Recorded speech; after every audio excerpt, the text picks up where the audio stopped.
I don't normally do product reviews, and this is no exception, so this is not going to be a full product review, but this is just a video I decided to make at the last minute when I unpacked this.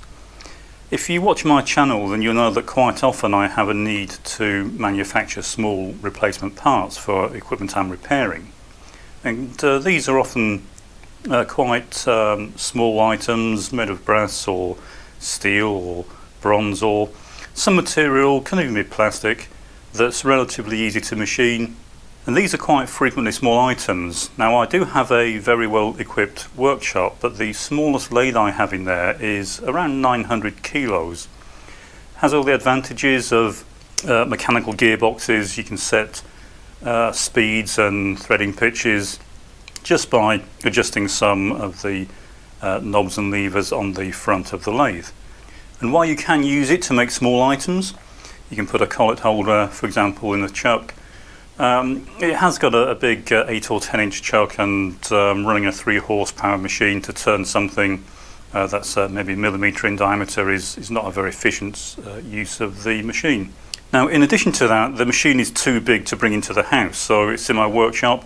That's quite a stroll from my house, so every time I need to go over there, it's a bit of a stroll.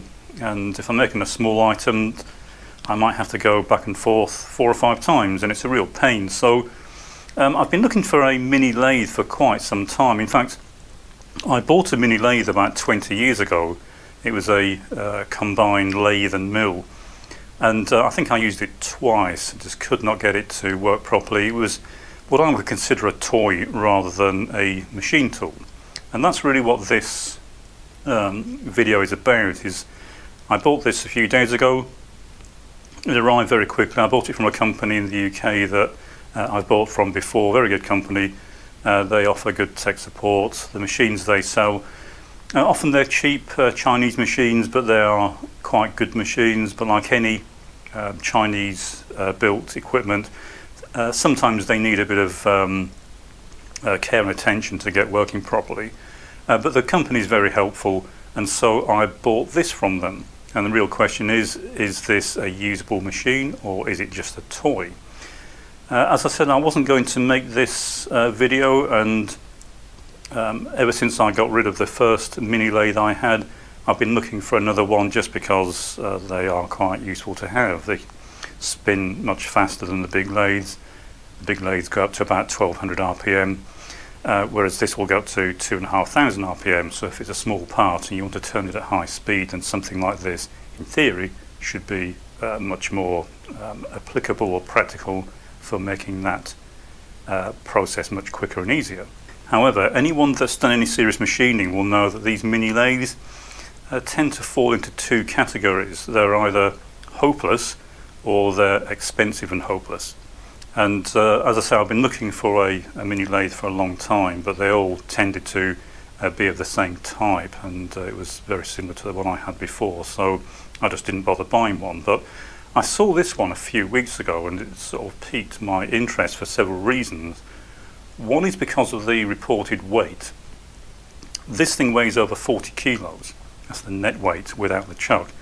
So it's very solid, and I was a bit dubious about that, but when I unpacked this, which is what prompted me to make this video, all the weight seems to have been put into the right places. So the bed, the ways, everything is appears to be made very well. Even if you look closely at the ground bed, it appears to be very high quality material. Now, I won't really know this until I start trying to use it, but it just gives the impression that it is going to deliver at least some degree of performance. When you try turning any of the controls, there's no slack in this whatsoever, and yet the controls turn smoothly throughout their entire travel. So normally you get, with these cheap lathes, it will be either loose or it'll be a tight spot, or it's just hard to turn because they've had to tighten it so much to get rid of the plate. Also, the wire travel, very smooth, and it gives again the impression that it's going to give fairly good performance. I can't detect any free play in this. I haven't put a dial gauge on it yet, but we'll do that later. But it just feels solid, and as I say, it's very heavy and substantially built, which for a mini lathe is very good. Now that kind of brings you on to the question, well, what constitutes a mini lathe? And this is getting to the point where it's probably the limit of what you'd want to cart up to your bedroom to use in the house. But the size of this, it's meant to be 14 inches between centres. So if I push the tailstock all the way back and we measure this, then what we end up with is 14.5 inches, so or 350 mil. So it does meet that criteria. Now the only thing I found with this that I was a bit dubious when I saw it in the specification is it says swing over bed is 180 millimeters, and it kind of isn't. It depends how you look at it. There is 90 millimeters between the center of the chuck and the bed, and it's not a gap bed, so you can't take this section out. It's fixed. So that gives you 90 millimeters or 180 millimeters diameter, which is, I think, what they meant. Comes with quite a nice selection of accessories. So there is a dead center, some tools, key. There are some gears. So like most mini lathes, you do have to change the gears, which are in the end section. I haven't looked in there yet. We'll have a look in there later. But there's a set of gears and tools for this, so it is quite comprehensive in what they've supplied. There is a chuck guard. I haven't fitted it yet, even out of the way so you can see more clearly what's going on. The chuck that comes with this it quite surprised me. It's not a brilliant chuck, but it's certainly much better quality than I was expecting. Comes with two sets of jaws, internal and external. So again, quite impressive. Quite a good manual, and there are some good tips in here, and it was quite funny if you read through some of the do's and don'ts. One of the do's is it appears you have to imprison your children to use this. But the manual's quite good. But one of the things that really prompted me into buying this to test is it comes with a DRO, digital readout system. It's going to move the camera up so you can see it. Comes with a good manual, and again I was a bit dubious. I thought this might be a kind of a Mickey Mouse thing, and would be maybe inaccurate or not work at all, or just be totally hopeless. But looking at the features in the manual, it seems to be quite a capable DRO, so we'll come back and look at that later on. Okay, so what do you get for the money? Now, I paid just over £900 delivered for this, so it's not cheap by mini standard lathes, but it is obviously far cheaper than a professional lathe. But it's small enough to be able to use in a house if you wanted to. As I say, very substantially built. You've got the guard at the back, there's a tray on the bottom. It is removable if you want to get rid of that and bolt this straight to an existing tray. All the controls feel nice. They're quite nicely finished as well, so unlike the cheap plastic wheels you normally get on these mini lathes, these are all metal. This whole thing is metal, so they haven't skimped on some of the important bits. There's even a threading indicator on the side of the carriage. Very substantial lead screw. There is no cross drive for the carriage, so you can't cross feed under power, but it does have powered longitudinal feed, and that's what this lever down here is for. Depending on how you set the gearbox up, you either use this for feeding or for threading. As I say, all the controls work well. So you've got the usual 4-position tool post, and that actually works surprisingly well. So you've got the usual 4 stop positions.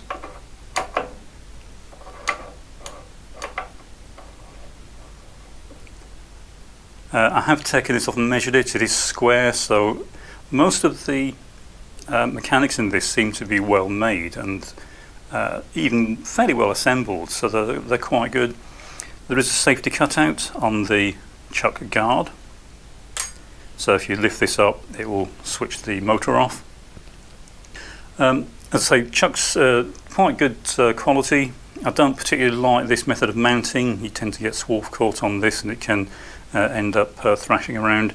There is a guard on here, but even so, I'd prefer to see these flush, and I may well modify that at some point. The other thing I've noticed with this is the speed display, which is what this is here, is not lined up with the windows, so I can't see all of the digits. Luckily this box does come off fairly easily. There's 2 screws at the top, 2 at the bottom, and I may take this off and try realigning that. It'll drive me nuts. I can't see the bottom segments of the 2 right hand digits. There's a safety cutout switch, as you can see. The controls, we have electronic speed controls. There's a brushless motor in this, fuse on the front, forward and reverse, and they're kind of nicely placed. They're in the right place. You can get to them while you're working on this. They're not kind of around the side, around the back.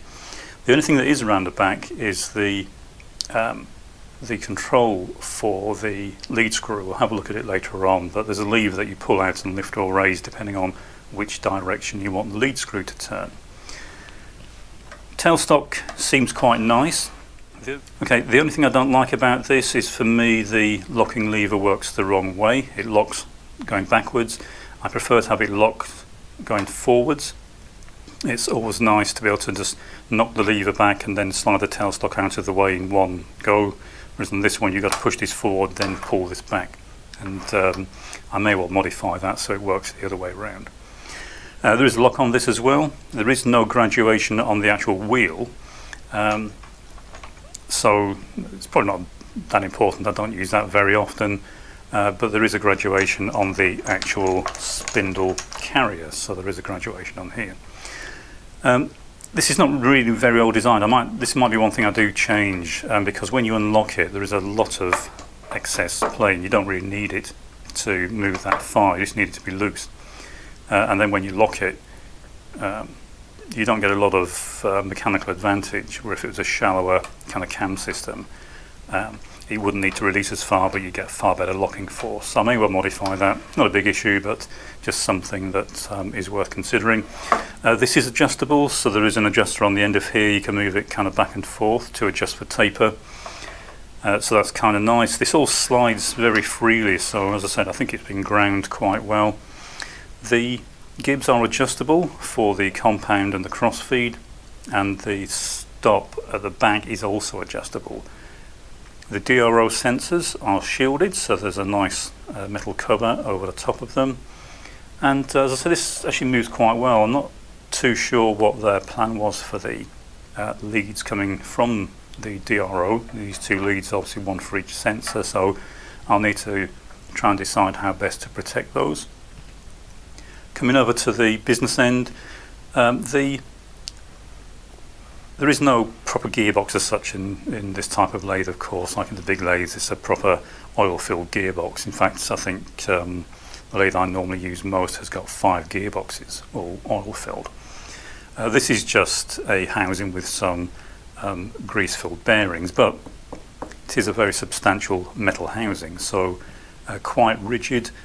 The whole thing is rigid as well, so I've got a feeling this should work fairly well. So what we'll do now is pop the end cover off, have a quick look inside the gearbox and see what's in there. So on the cover it does give you the required setup for the various ratios, as well as the pitch settings, gear settings for each pitch that you may want to cut when you're threading. And it also tells you on the front scale which gear to fit onto the threading indicator, and also which particular indication on the wheel to use when threading. If you're not familiar with threading on the lathe, then this probably won't make sense to you, but anyone that's done threading on the lathe will understand what this is for. And it does come with these 3 spindle drive gears in the accessory box. So looking inside the gearbox, I would say that these are all metal gears, so not the usual plastic stuff that you get on most cheap lathes.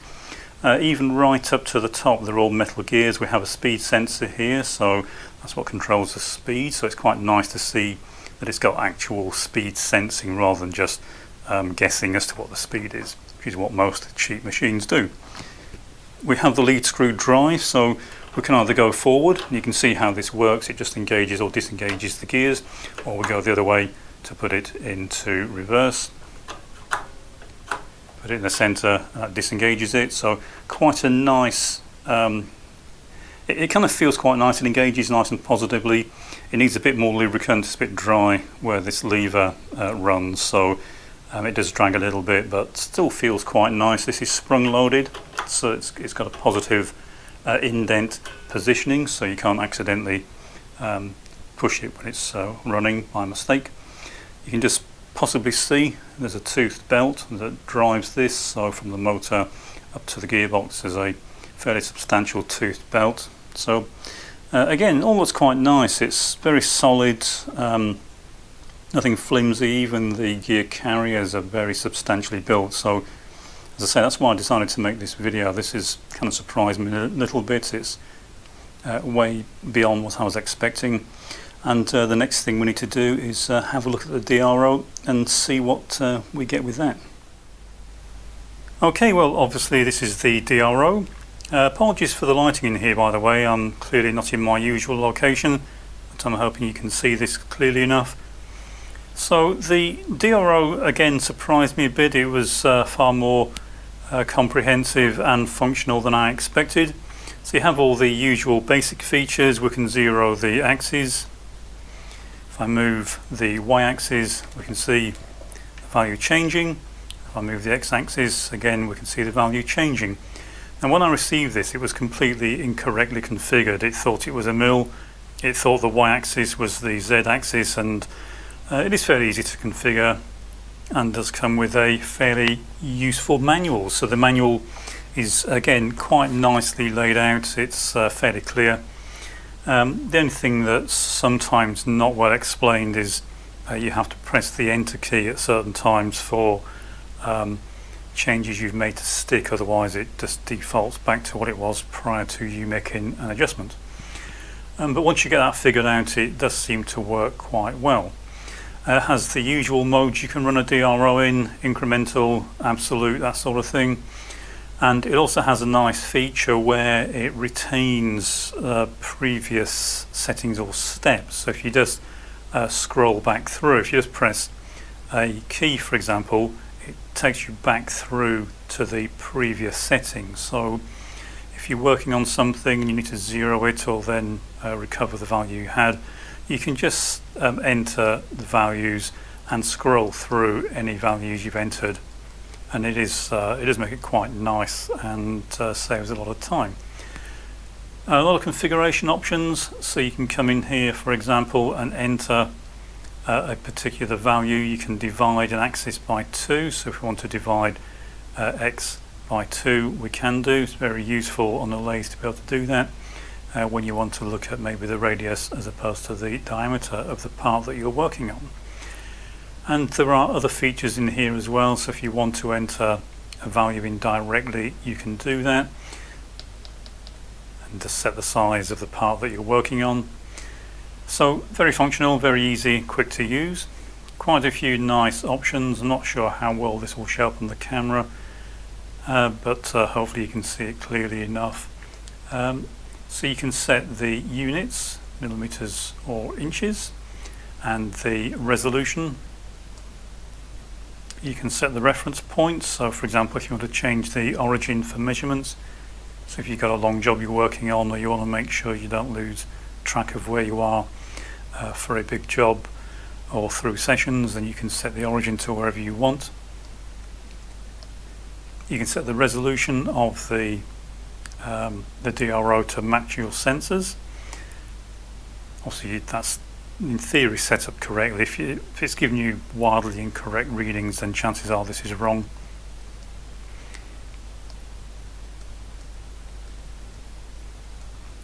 We've got some fundamental settings for the DRO.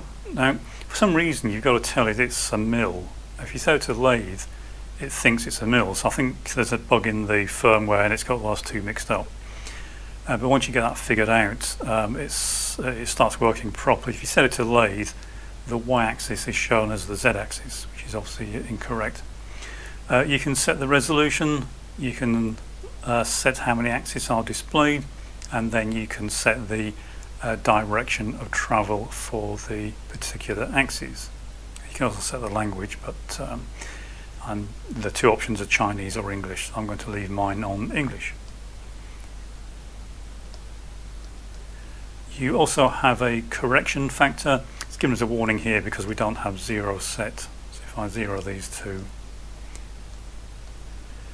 you can enter a calibration correction value for the two axes, and that's just to make sure that the accuracy of the DRO matches the physical machine. So if it's out very slightly, you can put a correction value in to make sure that when you change the machine, the DRO is accurately reflecting the setting that you're physically making. You can change the display, so I've turned the brightness down here. It's actually quite dim at the moment, just trying to get my camera to be able to see it. It will go fairly bright, but you can also set the colour that you want to use for this. So you can either have it what we were just looking at, which was black on a white background. You can have green on black, you can have blue on white, or you can have yellow on blue. I'm going to set it to green on black. It's quite for me at least, a nice soothing colour to work with. There are some more advanced features in here that you'd normally only use on a mill, but you can use them on a lathe, but in a limited way. So you've got PLD and PCD, but generally speaking, it's very rare you would use that on a lathe. So once you've got this set up, as you can see, it works very nicely, and I'm going to leave this on green on black. I quite like that appearance, but a very nice addition to a mini lathe, and I think it's going to make this a far more usable tool. So now we'll go back and try to actually machine something. Okay, so I've got the mains power applied to the lathe. We can turn the lathe itself on. We get a green light to say it's on. Does come with a spare fuse, and hopefully I won't need that, but you've got direction control, so turn it to the left, the motor will spin one way, turn it the other way, and the motor will spin the other way. As I said, I need to realign this, it's not properly aligned with the window, and it's not the position of the camera, this just isn't lined up properly. Okay, so once you've set the direction you want to turn the chuck, you can then increase the speed control, and it will start to rotate, and it will go from minimum speed is, let's try and get it to start up, about there, so about 100 RPM.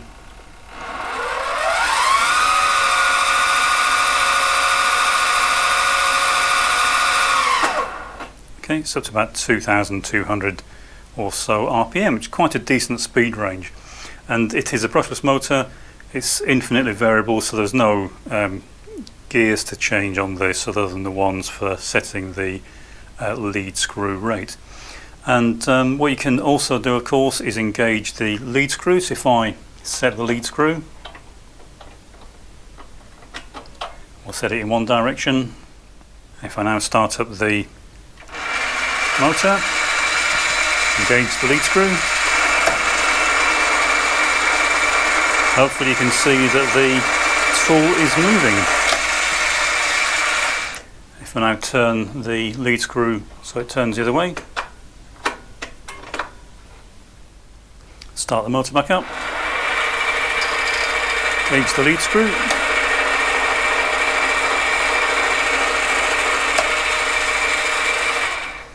okay, so as you can see, it all works the way it should. It's a bit noisy. I'm hoping that the gears will quieten down once they've been used a little bit, and also I'll re-lubricate them, clean them, and that should quieten it down a little bit.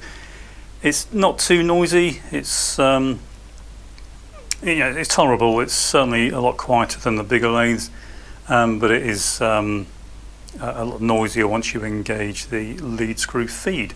So what we'll do now is try actually machining a bit of metal. This is only a piece of brass, so it's going to, in theory, machine fairly easily. So I'm just going to touch this off to get the right distance.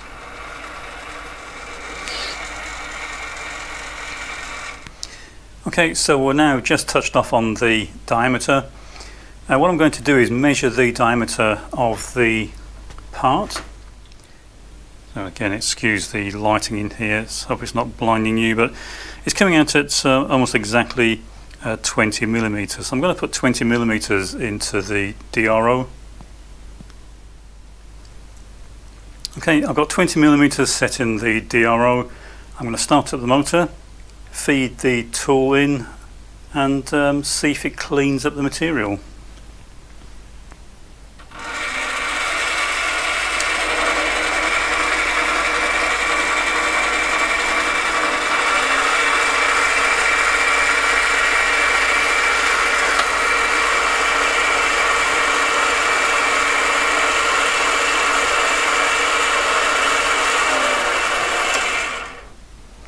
So, as you can see, or hopefully you can see, again, sorry about the sun shining through the window, it's actually made a very nice job of cleaning that up, so that's looking extremely good.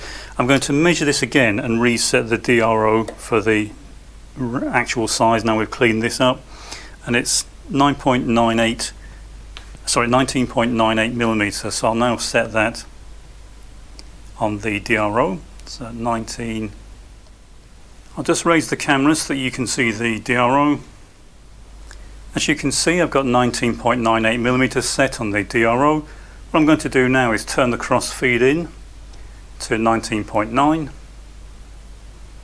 I'll move the camera back down, and we'll now run the machine again. It should machine it down to 19.9, but what I'm going to do is measure it and we'll see how far out the DRO is, and then I can start using that to correct for the DRO compensation. So we'll get this started up.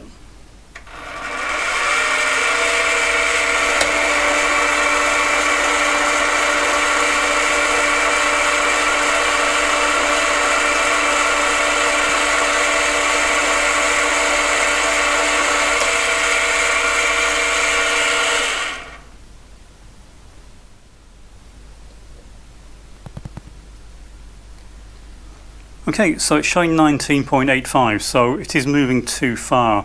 So what I'll be doing now is just going through the compensation in the DRO, and it is just simply a case of setting up the DRO so that the amount you dial in matches how far the machine's actually moving.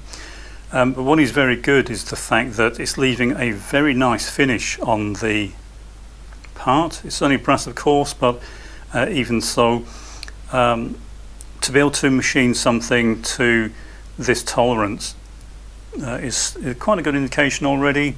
I'll be testing this on some harder materials. If you're interested, let me know and I'll post a follow-up video showing how it machines other materials. This was really meant as a kind of first impressions video, and it's certainly looking very promising. Like I said, I was very impressed with this, which is why I decided to make this video. So as I say, if you are interested and want some more information on this, then leave a comment and I'll do some follow-up videos. But my original question, is this a toy or a tool? I would definitely say, looking at it so far, it's looking like it might be quite a useful addition to the workshop.